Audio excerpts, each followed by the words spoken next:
Welcome back to another episode of Armchair Author Chats. I'm your host, Rita Slanina, and today we have Tristan Buttigieg. Tristan Buttigieg is a singer-songwriter, musician, and poet. Just as he felt his predecessors of the poetic and musical revolutions of the early to mid-20th century accurately portrayed, he's someone who firmly believes that the objective of art should be equivocal and unrestrained, while always capturing inspiration from the genuine day-to-day occurrences of human life, blended in with the hidden depths of the subconscious mind. Along with engaging in his writing, Tristan has additionally released 4 collaboration items. So let's welcome our guest onto the show. Tristan, how are you? Bring you on. Welcome. Hey, welcome. Thank you so much for having me. Oh, I'm so Pleasure. happy you're here. I was so excited when you said you'd come on because I have yet to have someone who shares my love of songwriting and poetry. And Good, good. and I thought our audience would appreciate a fresh perspective from the typical, or a different genre, rather. Let's just say a different genre. So let's talk about your recent book, Have Nine Lives, a collection of poetry. If you hmm had to pitch this in one sentence, how would you pitch it?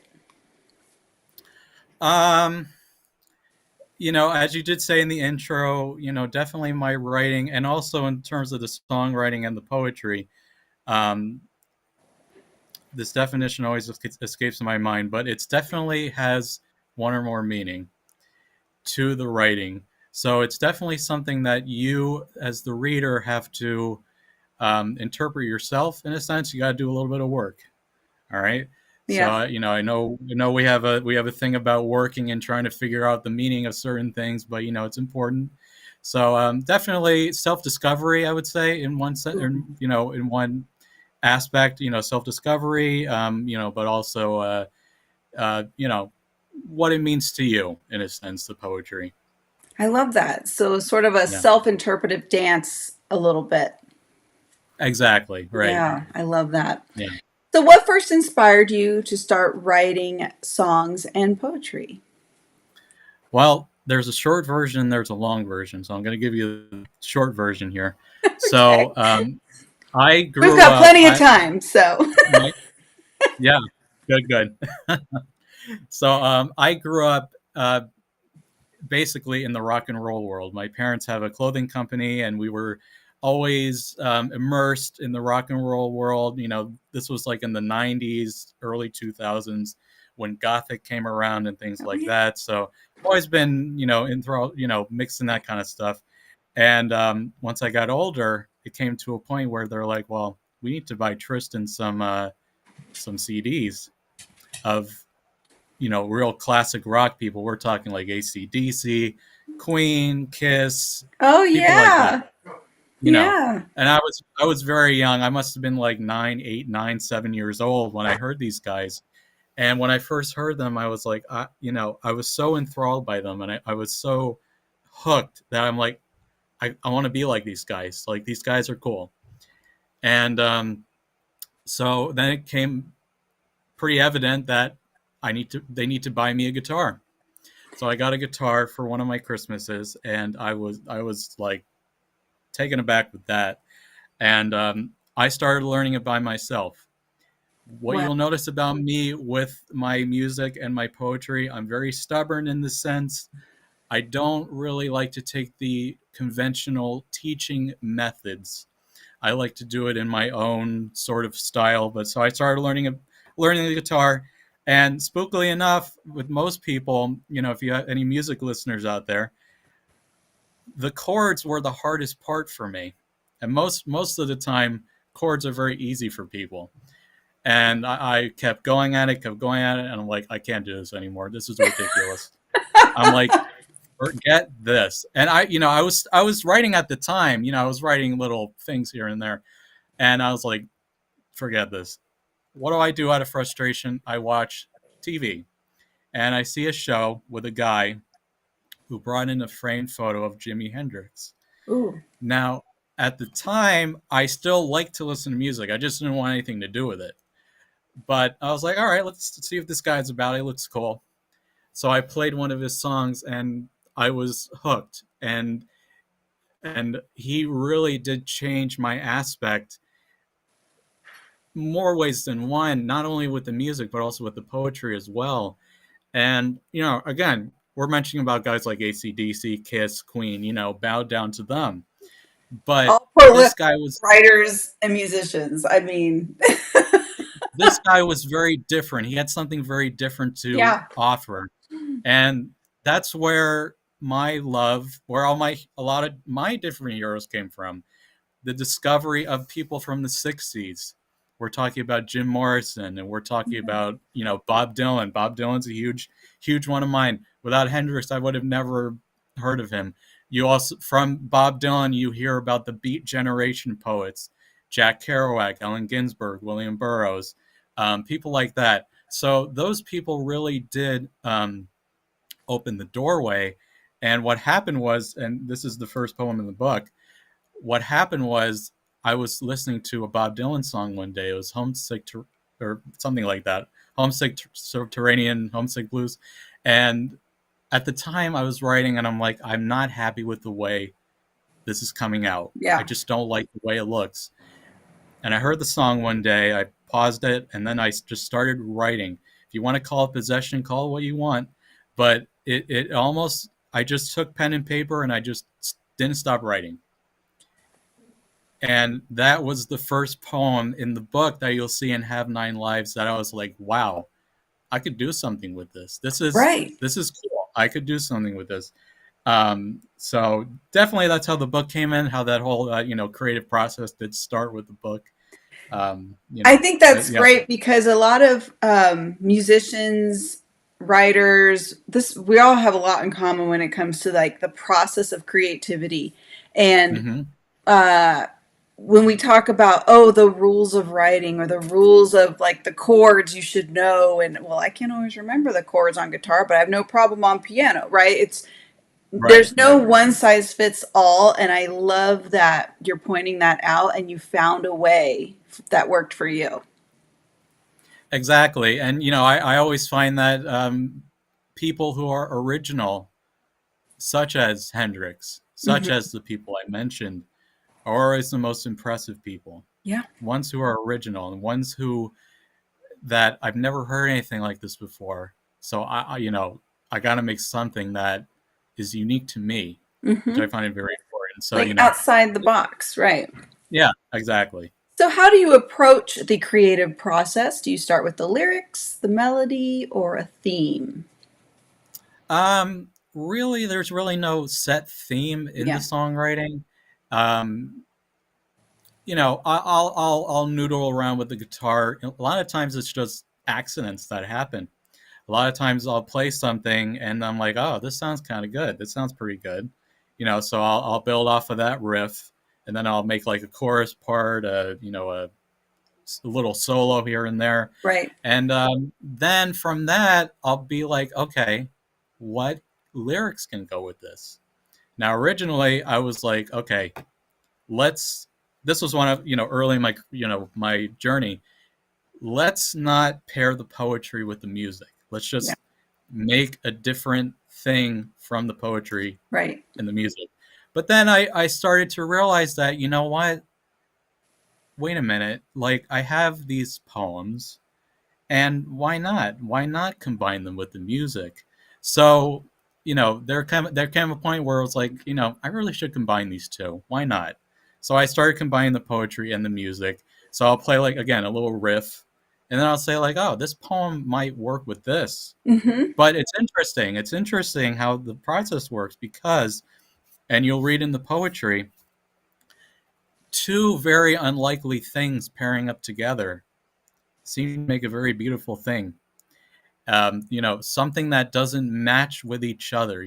Like I'll play a song, but then there's like a poem that doesn't fit that resonance, but it Right. somehow works every time. And if you Right. check out my Instagram page, at official Tristan Buttigieg, you'll see that the art there's I put a lot. I pair artwork, original artwork with poetry, and a lot of the times you see it that it doesn't match, but there's a But it harmony to it. works.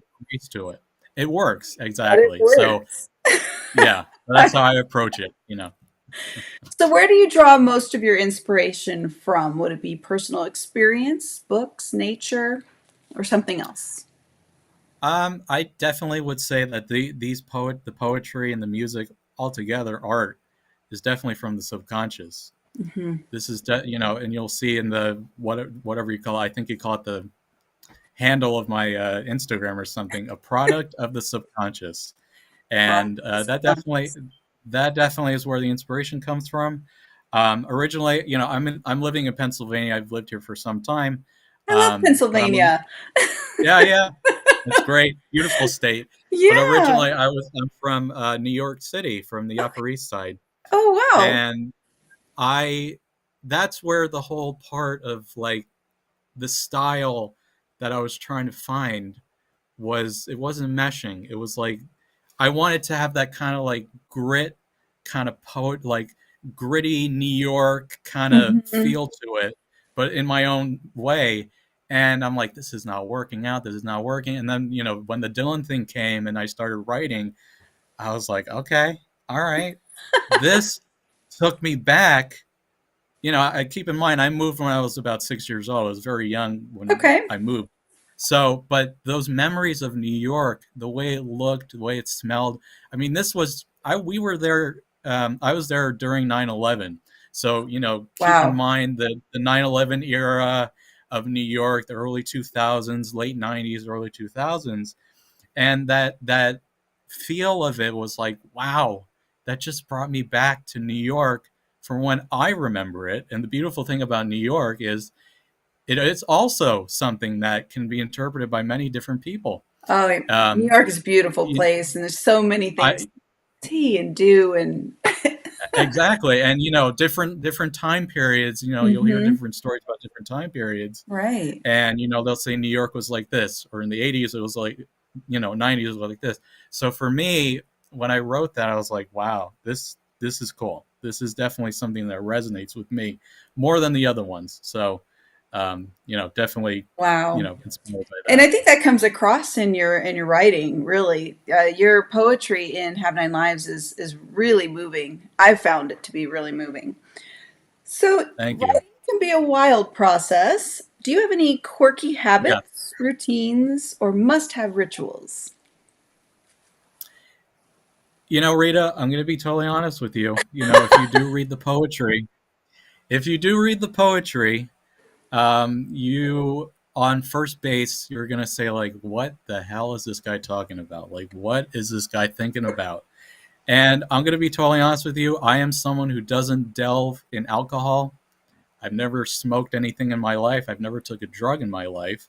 And I'm Good. not saying that I'm not saying whoever does that, Right. We're not you do shading you. anybody for No, anything. no.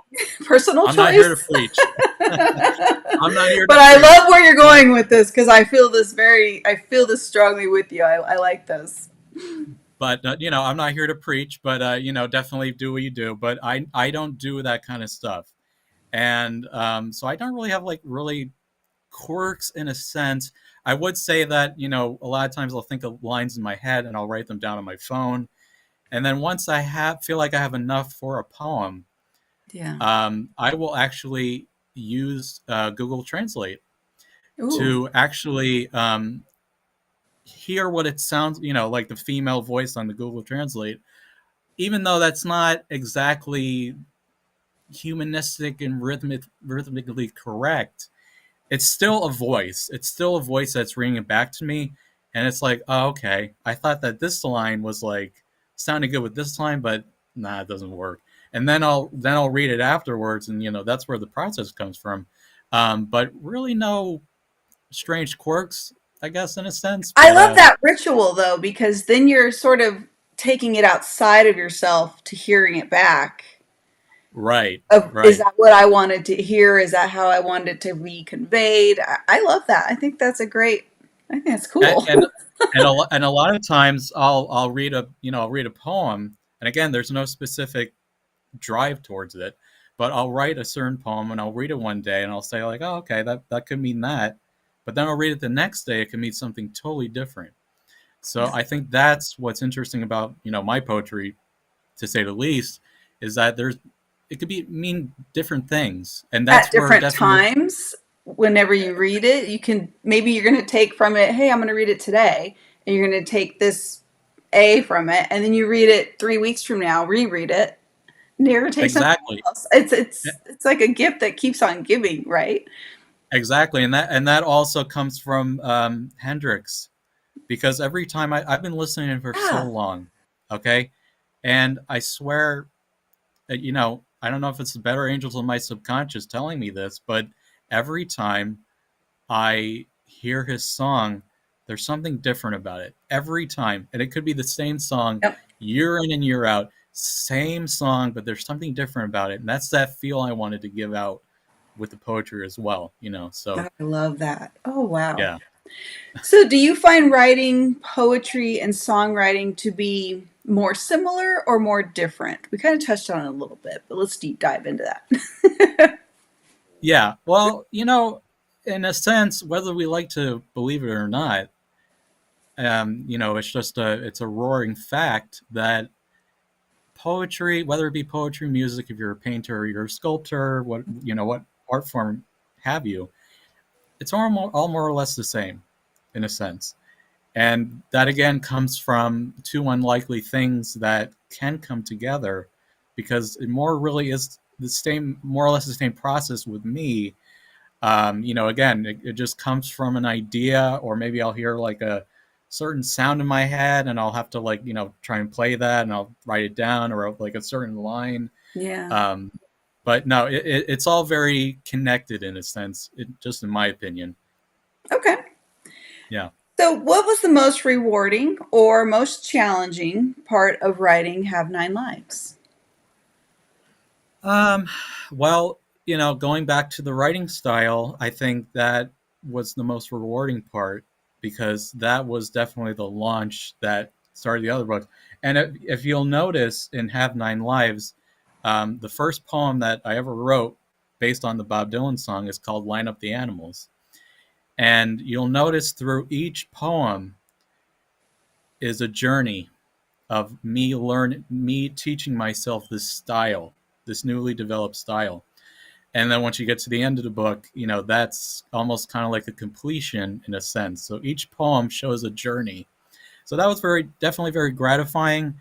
Um, in terms of, again, I'm someone who's very unconventional when it comes to, doing certain things. So I took it upon myself to make the book cover myself. That's all original artwork, and I did not have anybody Oh, I design think it it's for me. great. I had nobody. This solely is on me. So I had to learn things like Photoshop and things like that to kind of better hone my skills, which in a sense is very good. But that was definitely the real challenging part about it. And also kind of learning about how to format and all this crazy stuff. So, but it's Right. definitely worth it in the long run. Learn about EPUB and all that fun stuff. Oh yeah, Ah! it's a trip.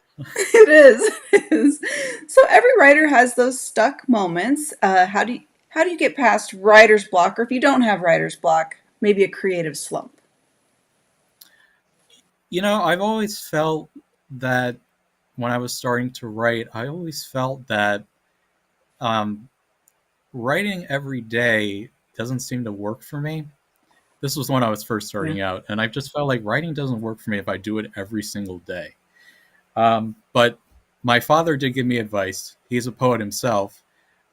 He said that try and write just a little bit every day, see what happens. And I started doing that. And I have a separate job from what I do from as an author. I work at a home care agency. Okay. I'm a supervisor for a home care agency. Sometimes you have little moments where it's a little slow and not much is going on. So what do I do to preoccupy myself besides work is writing. And definitely, that does definitely help the day, go a little faster, but it also kind of spawns ideas.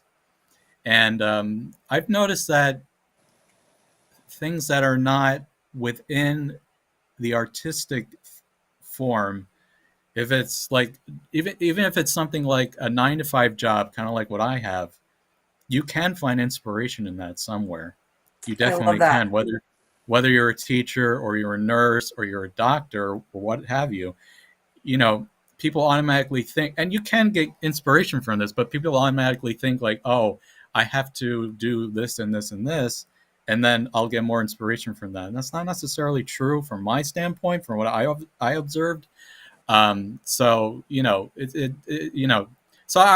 in essence, I've been trying to write more. Sometimes I'll have a stuck day, of course. Right. Um, there's there's just I a day think where I'm getting like, out and living, like you're saying, just I'm just out in the world, I'm living, I'm kind of doing my thing, and then it's just out of sometimes nowhere, poof, there it is. oh, exactly. And I'll tell you what, I'm saying that a lot of the poetry is subconscious. In a sense, you said in the introduction that there is some truth to that, though. I mean, a lot of the things we hear in the news about, war and, all these violence and all different things, Right. and a lot of good stuff too. But you hear those things just resonate with me more because they're more, in a sense, real in a sense. Right. And, you hear about these things and you could be watching the news one day and it's like, oh, okay. Like I'll watch an article about something like, oh, okay, I just that just popped up out of nowhere, and it could be just any like everyday life, just like observing people in their everyday life aspects, just And just interests me. spark it. Yeah. Yeah. And that's Yeah, that's a great way exactly. to get out of a slump or a block for sure. For sure. Yeah, yeah. So do you have a typical songwriting process? Oh, um, I don't really think I do. I mean, I'm definitely still honing my craft in that for sure. But in terms of what I've developed now, it all really can come at once, Yeah. as strange as it sounds. You hear most musicians, they'll say like, oh, I'll think of a riff on a guitar, or I'll think of something on the piano, and then the lyrics will come. In a strange sense, I'll think of a riff, or I mainly play guitar.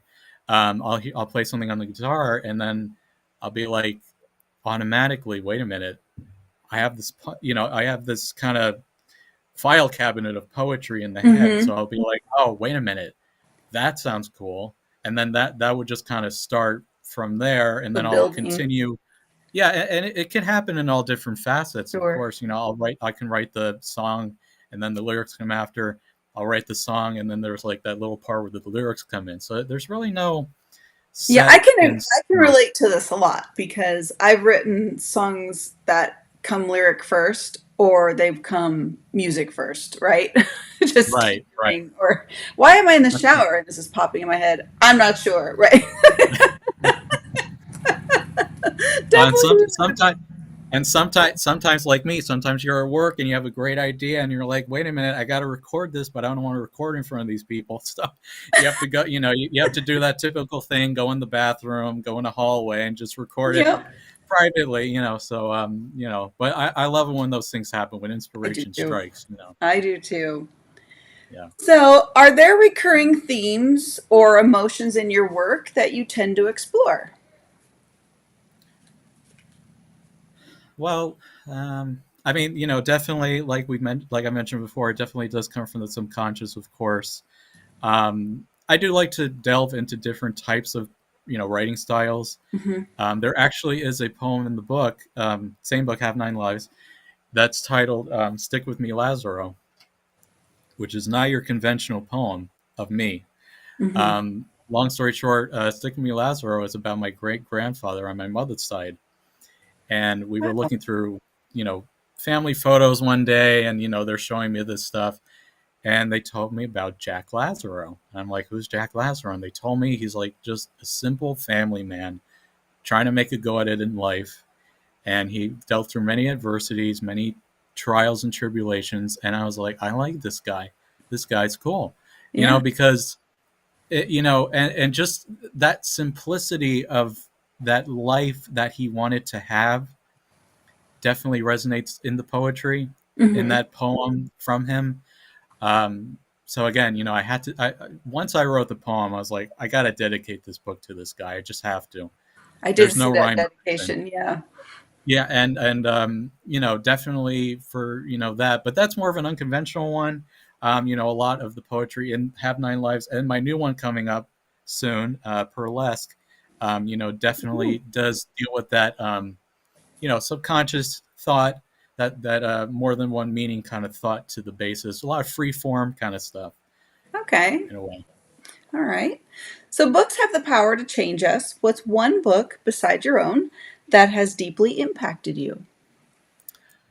Oh gosh, well we're gonna be here all day if that if I have to list that.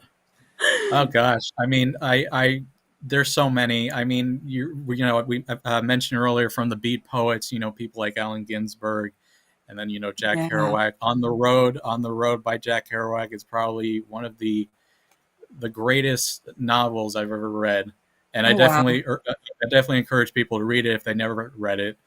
Um, just so many people. I mean, I visited Paris a couple of times, so I definitely immersed myself in people like Baudelaire. A lot of poetry books Wow. by Baudelaire Yeah. Oh, and Voltaire and people like that. So really cool people like that. There is also a poem or a poet that his name is John Cooper Clarke, and he's very big in England, and I actually met him a couple of times. He did a couple of U.S. tours around here, oh, wow. and he's if you want to classify him, he's also classified as like a punk poet because he was around the time of the punks, the late '70s. And again, that was a total accident. I discovered him on YouTube out of boredom. I was up Sometimes late. boredom is great. I was I was late one night, and I'm like scrolling through YouTube, and I see this guy. I'm like, oh, this guy looks cool. So I clicked on a video, and I was hooked. It's almost like Jimmy. I was hooked instantly. Wow. And lo and behold, he was coming to New York, which is like 2 hours away from where I live. And I'm like, I gotta go. So I met him a couple of times. So definitely his books also did resonate with me in a sense. Um, just those kind of people that are I find to be really inspirational and very, if you want to call off the wall Right. kind of people. I Unique. really like. Just, yeah. Y- They have Yeah, this like a yeah, special way about them. It's just, you can't describe it. You're just going, you are amazing. yeah. So if you could have a dinner party with three literary characters or poets, yours or someone else's, who would you invite and why? Oh boy. Well, definitely it's hard to say which beat poet I would invite.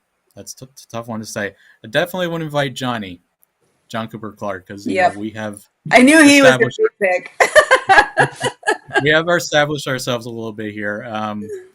But I would even venture to even go with someone like Bob Dylan or even Jim Yeah. Morrison or Yes. someone like that. Again, those people just enthrall me so much, and just have the chance to have a dinner with somebody. People classify me as an old soul. I'm going to be 27, um, and that most people say like, well, most 27-year-olds don't really listen to music like that, and I don't know, just growing up in that older kind of mindset. What with my parents and Well, and your their parents really set you off right with that, I think. I mean, yeah, that there's a right or wrong way, but I really love that they really had you immersed in different culture where it's just not like your average kid, right? You're growing up with exactly. these influences and look, you've got this amazing book. Like, come on.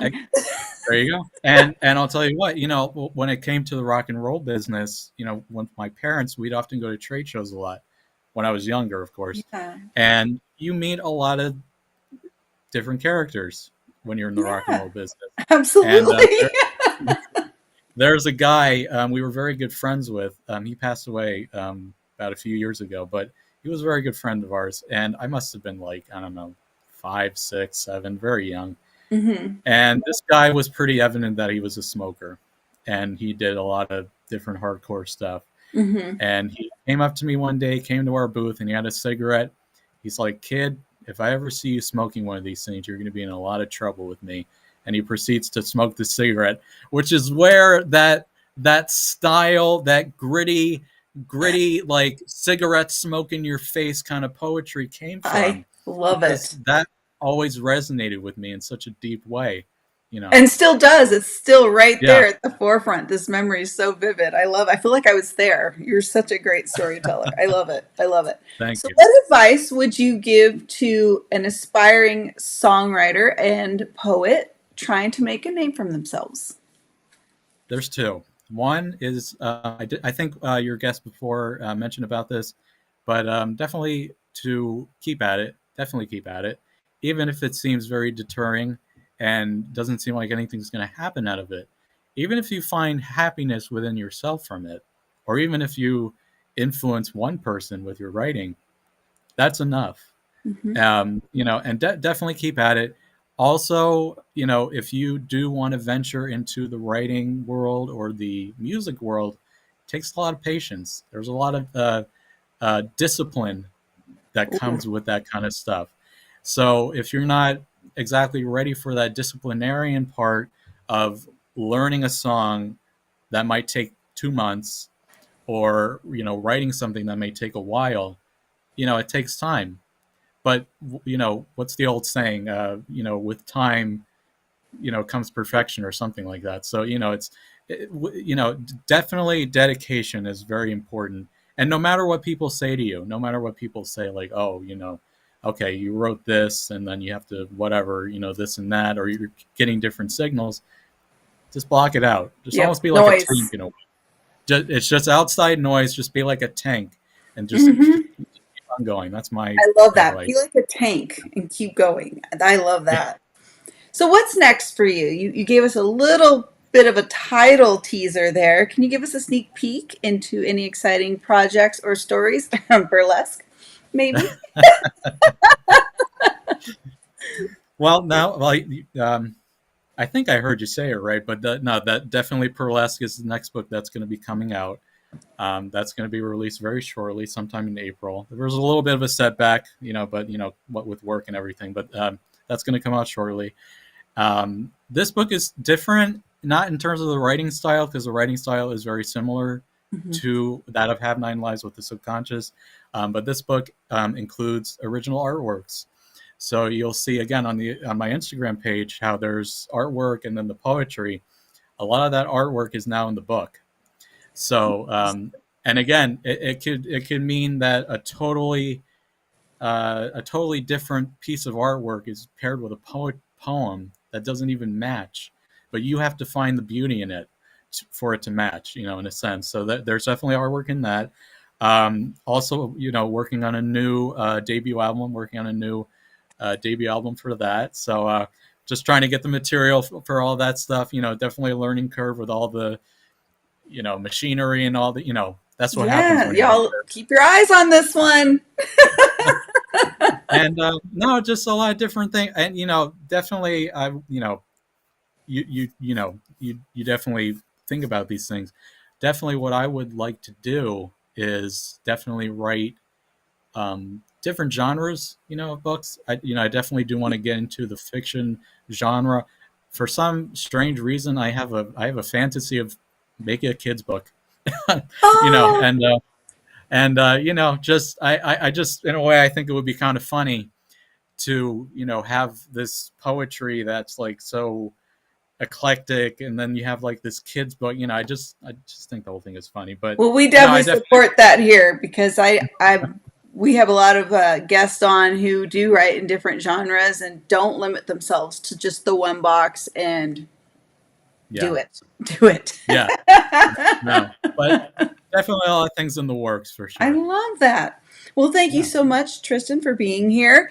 Would you like to leave our audience with the details on how they can buy your books and where they can find out more about you? Yeah, so definitely the website is still in the works, but I am all over social media. So I'm on Instagram, Facebook, Twitter, Patreon. I even started a Patreon if anybody's interested in that.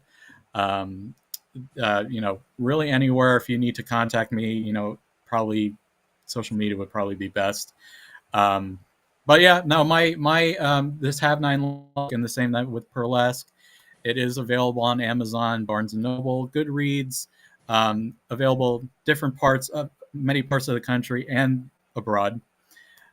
So if you're interested in buying a book, or if you wanted to get the ebook version, by all means, it's available in both aspects. And yeah, I'm pretty much all over. Perfect. Thank you, Tristan, so much for being here. No, thank you so much for having me. Appreciate You're it. so welcome. We'll see you soon. Okay. If you like this interview, please like, comment, and subscribe. And don't forget to share it. For more information, links will be in the description below and also in the show notes on the podcast.